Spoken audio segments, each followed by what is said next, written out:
When you own your own bookkeeping business, it can be easy to get caught up in the details that really don't matter. So today I have 5 things to keep you on track and stop that perfectionism that can sometimes be crippling. So my number 1 piece of advice is stop at 90%. If you're working on a project, you might have in your mind this perfect 100% thing that you want to get to, but my advice is just to be okay at 90. And in this case, I'm not really talking about like reconciling clients' bank accounts type bookkeeping stuff. It would be something more like, are you making the perfect chart to send to your client?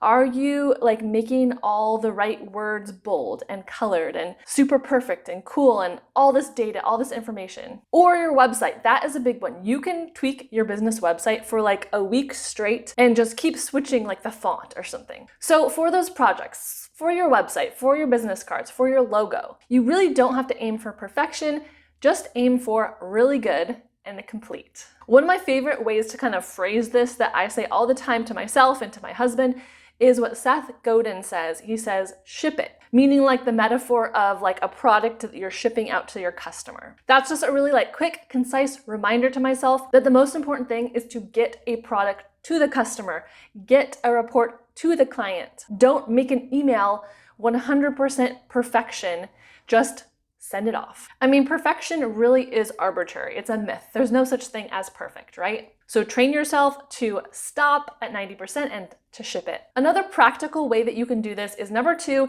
aim for effort.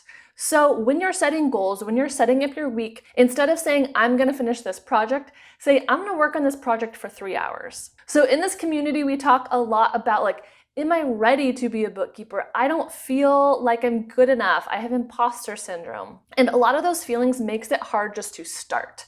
But if you aim for effort and kind of switch that mindset, I really think it's gonna help with your motivation and confidence. So maybe you're taking a bookkeeper class, maybe you're taking bookkeeper launch, and the amount of hours are like daunting, and you're like, oh, I need to finish this whole section and I need to finish this quiz. But instead of that paralyzing perfectionism, just be like, okay, no, I'm just gonna work on this 3 hours, 3 days a week. And that's what I have time for, and that's what I'm able to fit into my schedule at this point. Number 3 is give yourself ambitious deadlines. So this actually might seem a little counterintuitive if you're like overworking perfectionist, but really if you give yourself a deadline, that means it has to be done and shipped by that date. And even if it's not perfect, it needs to be done. I actually did this for myself recently. I'm working on a class for bookkeepers, and I'd been procrastinating it for so long. I was like, it has to be perfect. It's gonna be so hard. But what I did was I broke it up into small sections, and then I gave myself strict deadlines for that. Like say I'm gonna have section 1 done by next Wednesday.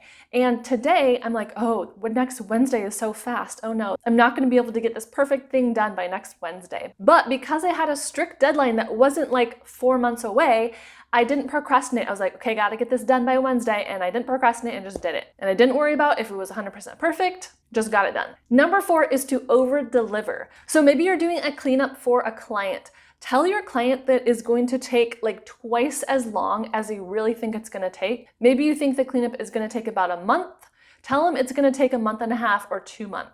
This seems almost like the opposite of that other deadline question I did. Then you're able to give yourself those shorter, ambitious deadlines I was talking about, and you're really gonna wow your client with how quickly you were able to complete the work. And we all know the phrase, under promise, over deliver, right? So that's what you wanna do as a bookkeeper. And number 5 is somewhat related to that. It is get accountability. Maybe your client is that accountability person for you, meaning you tell them it's gonna be done by this date, and it always is, because you're accountable to that person. Or maybe it's another bookkeeper in your network. You guys are able to hold each other accountable for certain projects you want to get done.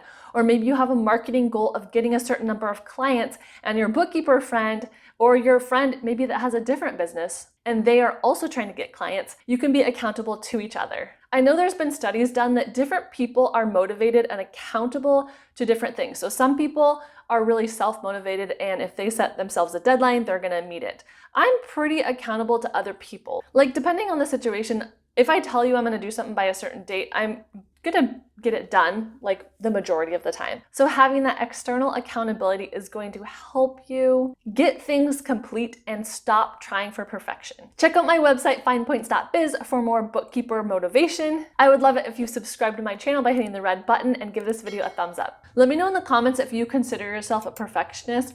I actually don't think I'm a perfectionist. I'm try to be efficient as possible. I think that's kind of like my thing, but projects can definitely feel overwhelming, and then it makes me kind of like paralyzed, so I can't start.